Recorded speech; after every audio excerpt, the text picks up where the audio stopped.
Hi! Muling nagbabalik ang inyong girl farmer, Thessalonica Farm, and welcome back to my channel. So ito mga farmers, so mga isang oras may din yung inikot natin.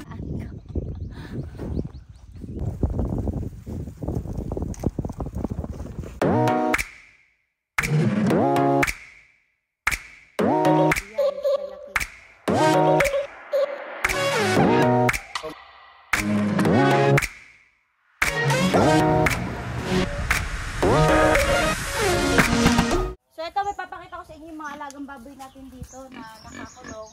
So yan. So magaganda yung katawan nila, yung matataba.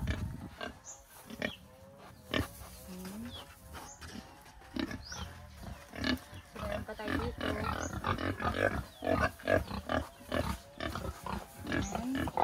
Black. So ito maganda. Ito mabait. So, yan. Pare-pares lang yung mga baboy dito. So, ngayon, kaya tayo nandito sa bukid at pumasyal. So, tiningnan ko lang rin yung mga tanim natin dito tsaka yung mga baboy. So, mamaya, maglilitsyon tayo ng bibe. Kasi sa aming bibe yun. So, walang mga nakitang bibe nandun sa harap. So, mamaya papakita ko sa inyo at kakain tayo sa bundok. Mamaya makikita nyo yung magandang view kung saan tayo pupunta. At doon tayo magluluto ng mga bibe at maglilitsyon. So, sabay-sabay tayong kumain ngayon mga farmers. At tara, samahan niyo ako. Muna ko rin pakawala ko rin. Endo ka. So, yan. May mga manok rin tayo dito na pakawala. Yan. Pagala-gala lang yung mga manok natin dito. Self-hunt lang sila ng mga...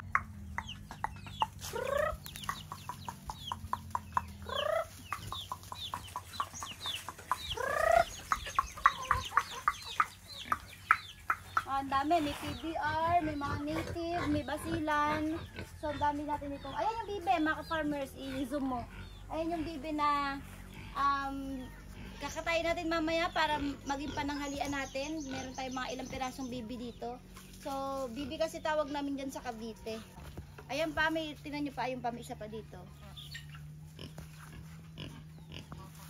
So, atin siyang kakatayin kasi may palayan tayo dito sa baba. So, yung nagtatrabaho dyan, nagreklamo kasi parang sinisira ng bibi yung mga sa palayan dito.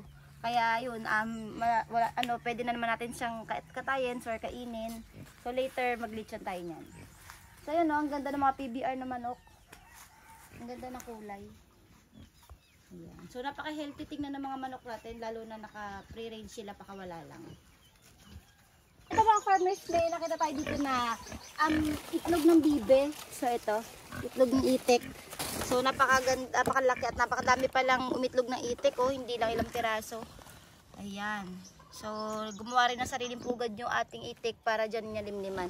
So ngayon kukuha tayo nito mga kalahati siguro ng dami para isama natin sa pagluto ng pagsama natin sa luto ng dito ng bibe. So ayan, ikaw na kumuha. Yan. So masarap yan, sama natin. Ito yung itlog na ginagawang penoy tsaka balot. So itlog na itik. So tikman natin, baka masarap yung itlog ng pag nilaga. Yan, yan na yan. Pakita mo. Yan.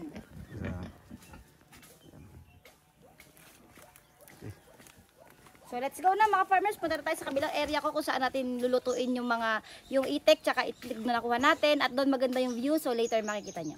So ito, pakita mo nga, pakita mo, yan yung gagamitin natin pantuhog sa sa bibe. So hawak ni Gani, the peanut butter.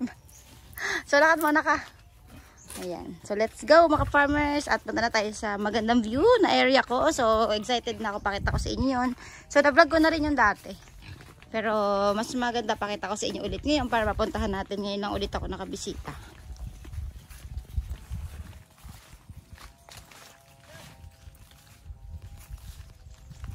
So ito yung area natin kung saan maganda yung view na sinasabi ko. So dala na natin yung ibe at dito tayo akit sa taas. So tara na, samahan nyo na ako.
Ikutan mo lang dyan.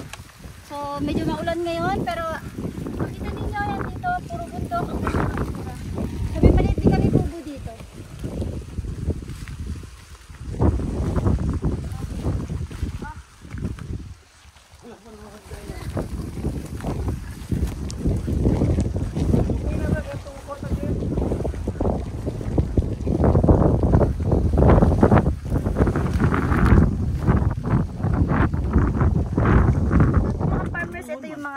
Natin, mga lamas kung tawagin or isasahog natin yung mga panglagay natin sa ililitsyon natin na bibe or itik.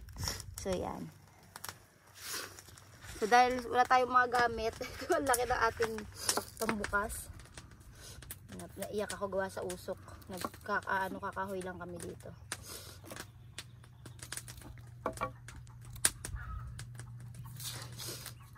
So ngayon lang rin ako makakatikim. Unang beses ko lang makakatikim ng lechong bibe. Marami yan sa amin sa Cavite pero hindi ako masyado nakain.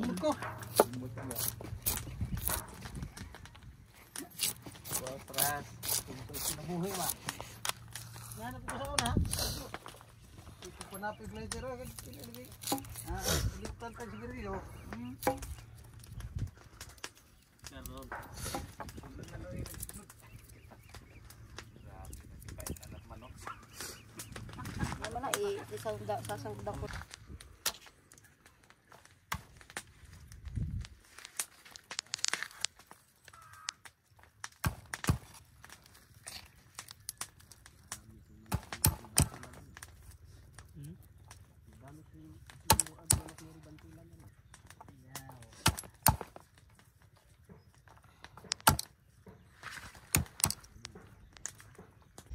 So ito mga farmers, tapos na tayong mag-ano ng lamas. So hindi ko na pinakita kung paano ko ilagay kasi baka ma-violation dito sa YouTube eh.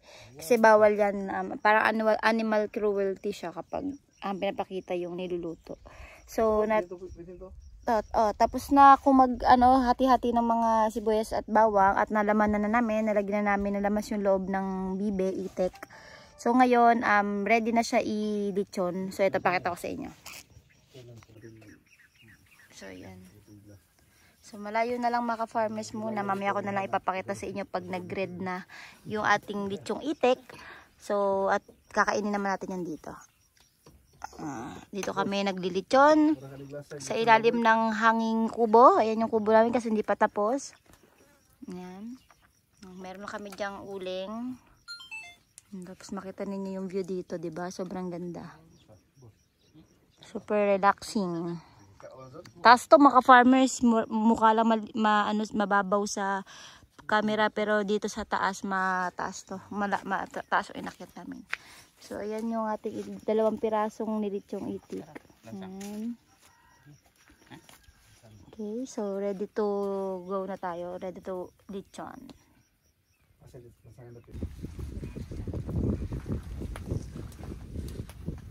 Isbugan, arigan.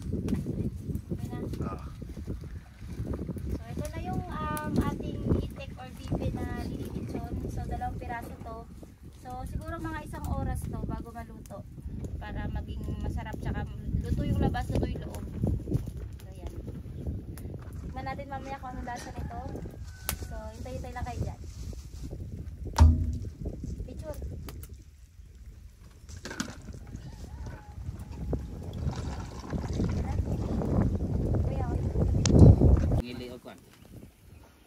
Pangilan o bato diri. Pangani. Aray pagkabugos. Na boss. Ikon boss. So ito mga farmers, medyo luto na talaga siya. So mga 1 oras may kintin yung inikot natin para magkulay ganito na yung ating duck at ano ba, itik, bibe. Yan, bahala kayo kung ano tawag nyo dyan. So ito after, tikman na natin at kakain na tayo sa bukid.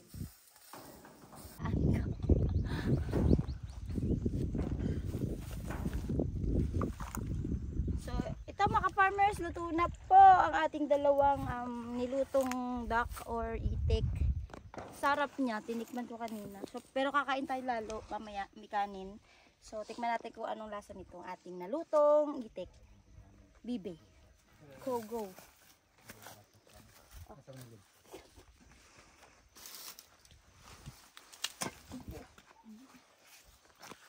So yeah, wala tayong plato dito sa bukid. Kaya platong bukid yung gamit natin. Dahon ng saging na lang. Ayan. So meron na tayo dyan ready na dahon. Kaya ka na lang ito.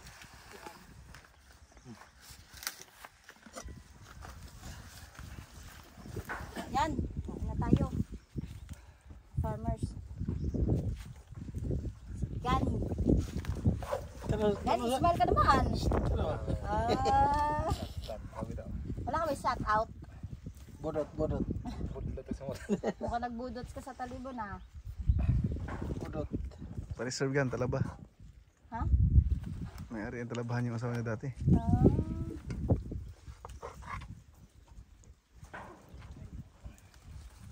So ko, papwesto.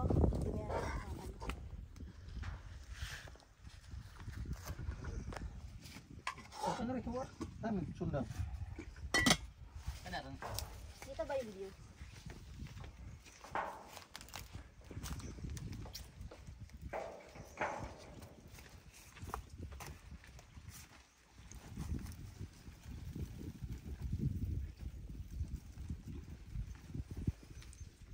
Grabe kundang pangabugo kaya.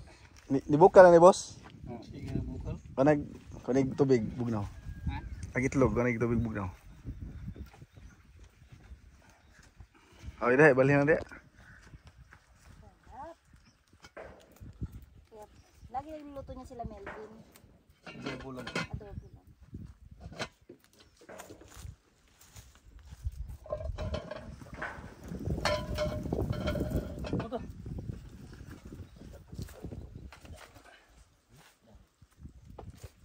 Hey mga farmers, gusto niyo bang matuto ng forex trading kung saan pwede kang kumita online? Sali na kayo sa community na sinalihan ko kung saan libre lamang matuto. Meron silang mga ino-offer na free course tutorials sa forex trading kagaya ng copy trading, manual trading, e-robots at madami pang iba. So kung interested kayo, sali lang kayo sa Telegram channel. Nandyan ang link sa baba. Ito kaya loob niyan.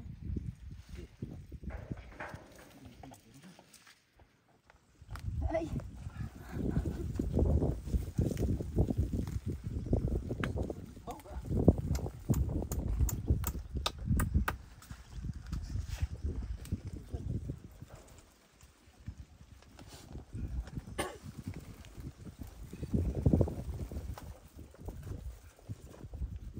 Yun ang itlog. Ito ang itlog na nilaga.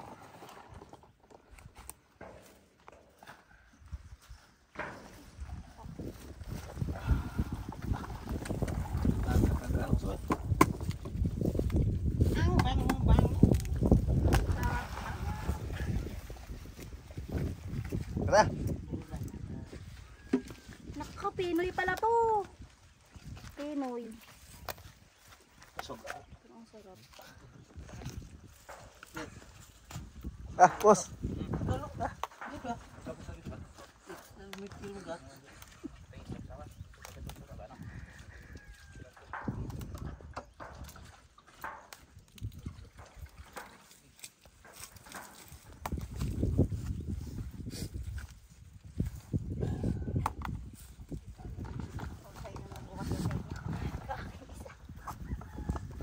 Ya. Asin. Tayo rin. Dito suka ba? Mupo na kayo. Oo. Ayun, mupo. Dara. Smag. Oh, tayo. Ha? Sa ano na itlog? Dilapit mo lang sa akin para makita lang yung namumukha. So, tikman natin. Gina.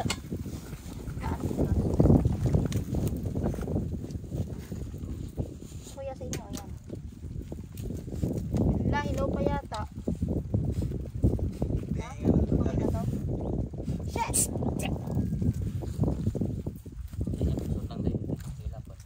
Oo, i-ano mo kuya, Chapo. Matigas siya pag may manual. Annual. Bakit ito itlog?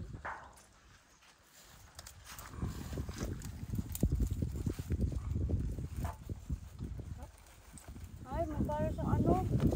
Karne.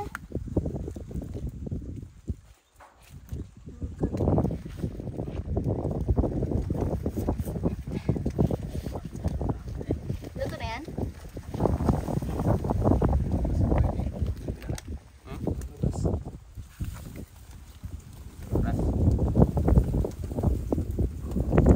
Ito, tikman natin lasa. Kung ano lasa.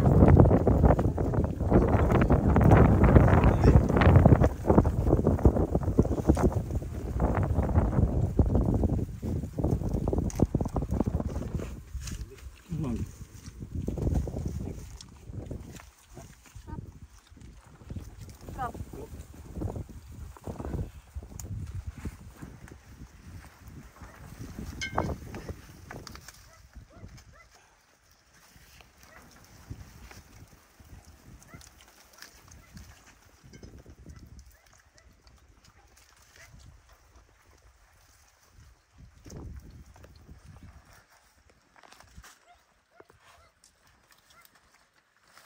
Ano?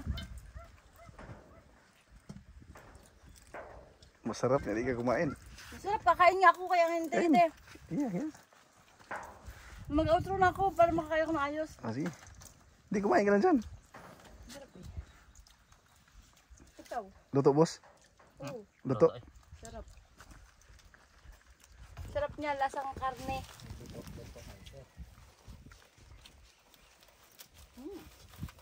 Lasang lansa. Sarap. May lang si Dego no, let's no. Lang siya mo patog. Ito may sili ba dito oh? Green. Ayun oh. Ito ang gawa.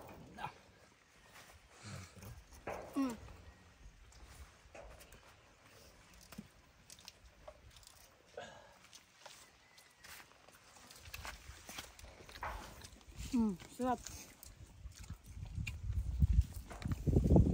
Oh, ito baho. Ang baho no? Lansa, hindi malansa, hindi mabaho. Masarap. Ito pa ito. Kain na kami, makakain na.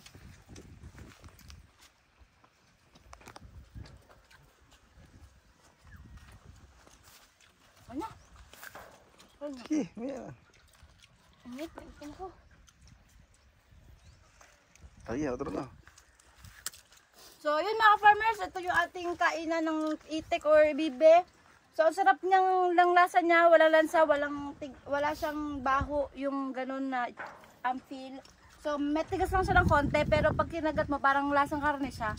So, hindi siya kalasa ng manok, parang karne. Yun, ganun lang talaga lasa niya. So, yun mga farmers, kain muna kami. Kung nagustuhan nyo itong video na to, please like and subscribe sa aking YouTube channel. At i-click nyo na yung notification bell para lagi updated sa lahat ng videos na upload ko dito sa aking YouTube channel. Ay mga farmers, thank you for watching and happy farming.